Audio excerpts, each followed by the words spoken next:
ये एक ऐसी चीज़ है कि लोग इसको बड़ी लाइटली लेते हैं और लोग समझते हैं कोई बात नहीं, जो कंज्यूम कर रहे हैं इससे क्या फ़र्क पड़ता है कि किस तरीके से slowly but surely porn addiction जो है वो क्योंकि आपके जो टॉलरेंस लेवल है डोपामाइन के उसको बढ़ाती चली जा रही है, तो there comes a point that you are no longer satisfied.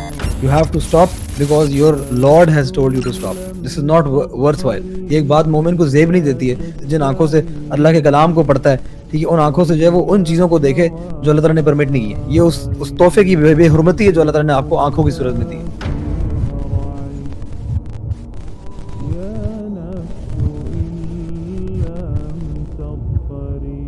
जो पॉर्न एडिक्ट्स हैं, जो कि एक यंग एज से पॉर्न एडिक्शन के शिकार हुए हुए हैं, उनका अल्टीमेट बड़ी एज के अंदर उनका रिजल्ट क्या होने वाला है और where will they end up, we have no idea, क्योंकि वो अभी तक उस उम्र को पहुंचे ही नहीं है। इसके ऊपर बेशुमार डॉक्यूमेंट्रीज भी बनी हुई हैं टेड बंडी के नाम से। उसने एक बात छोटी छोटी सी की थी जो मैं हमेशा मेंशन करता होता हूँ। टेड बंडी से जो है ना वो किसी ने पूछा था अपनी बिल्कुल सजाए मौत से पहले, because basically he was a serial killer who was cot, और फिर उसने बताया था कि कोई 30 से ज्यादा खवातीन जो है ना वो तो साबित हो चुकी थी इसने कत्ल की थी, लड़कियां, और वो कहता है कि मैं इससे कहीं ज्यादा मार चुका हूं, आई हैव लॉस्ट काउंट। और जब वो ये बात कर तो उससे पूछा गया कि मतलब हाउ इट ऑल स्टार्टेड, और मतलब आप एक्सप्लेन करें जरा, आप अपनी सिचुएशन एक्सप्लेन करें। And what he said was, जो उसकी स्टोरी थी वो बड़ी अमेजिंग और हम सब के लिए वो जरूरी है। जो ये लोग बातें करते हैं ना कि कोई फर्क नहीं पड़ता जो मर्जी कंज्यूम करो, वो बंदा कहता है कि I was brought up in a very conservative Christian family, और कहता है मैं ऐसी फैमिली से बिलोंग नहीं करता जहाँ पे ब्रोकन हाउस होल्ड है, माँ बाप की लड़ाई होती है या अब्यूसिव पेरेंट्स हैं।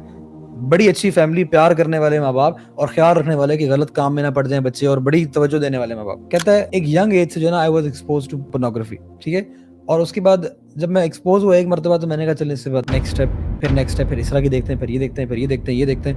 And this is something I think I want to emphasize is the most damaging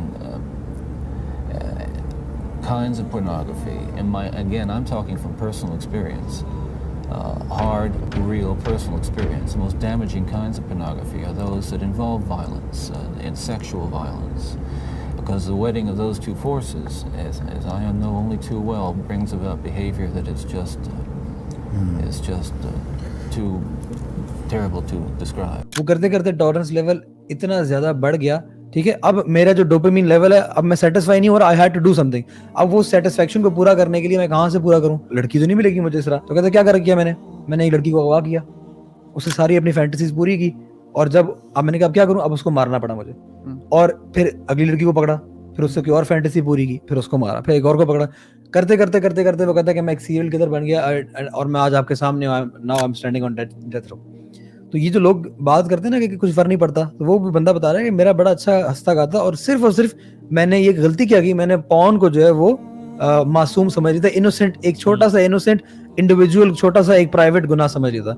it's not like that. तो रोजा आपको जो है इस चीज पे बड़ा जबरदस्त ट्रेन करता है कि आपका रब आपको देख रहा है, आप हलाल को छोड़े हो तो आप हराम को भी छोड़ो, क्योंकि आपने किसी और के डर से नहीं, अपनी रेपुटेशन के डर से नहीं, you have to stop because your lord has told you to stop. This is not worthwhile. ये एक बात मोमिन को ज़ेब नहीं देती है जिन आंखों से अल्लाह के कलाम को पढ़ता है, ठीक है, उन आंखों से जो है वो उन चीज़ों को देखे जो अल्लाह ताला ने परमिट नहीं की है। ये उस तोहफे की बेहुरमती है जो अल्लाह ताला ने आपको आंखों की सूरत में दी।